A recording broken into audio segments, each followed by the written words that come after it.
What if the flat Earth versus round Earth debate is pointing to a deeper question, not about the shape of the planet, but about the shape of reality itself? And what if astrology has been trying to answer that question all along, just in symbolic language?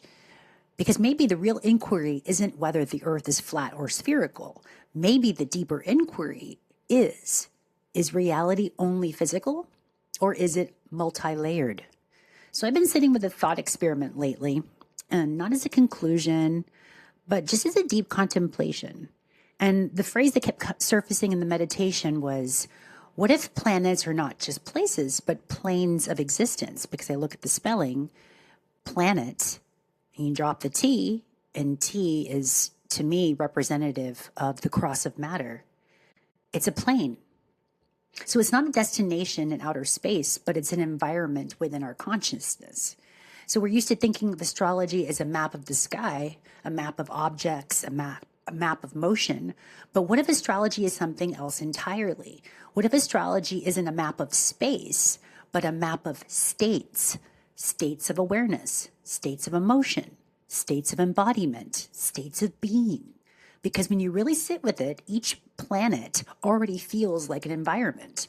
Mercury feels like the mental plane, the way perception organizes reality. The moon feels like the memory plane, emotional memory, ancestral memory, body memory, the part of us that remembers who we are. And the sun feels like the soul plane, not ego identity, but our essence, soul, SOL, the animating core of who we are.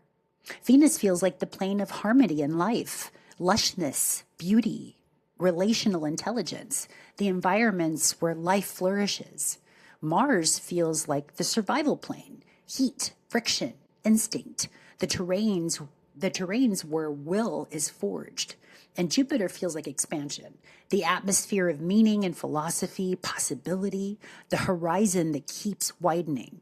Saturn feels like structure, the mountains, stone, time itself, the architecture that reality stands on.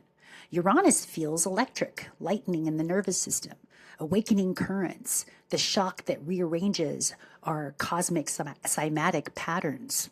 Neptune feels very oceanic, mist, dream, unity, the dissolving field where everything returns to source.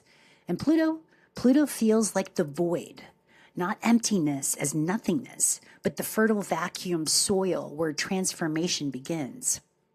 And when you step back and look at it this way, something really interesting happens. Astrology stops feeling like a map of distant objects out there and starts feeling like a map of lived experience within, not somewhere else, right here. Because when we don't just observe these planets, we move through them, these planes, if you will. We cycle through mental seasons, emotional tides, survival phases, expansion arcs, collapse, and rebirth. Maybe we're not watching the cosmos. Maybe we're participating in it.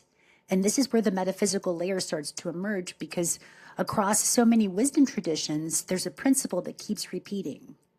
As it's so above, as it is within, so it is without. And it's not poetry, it's pattern recognition. The same intelligence that shapes galaxies also shapes inner landscapes.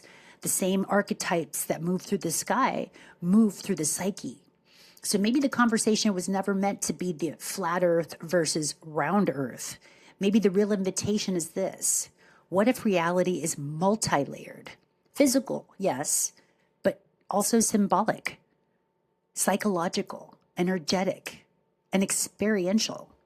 A cosmos that exists both outside of us and within us. And if that's true, then astrology becomes something very different. It's not prediction. It's not even belief. And it's not ideology. It's a language that helps us recognize which plane of existence or experience we're moving through at any given moment.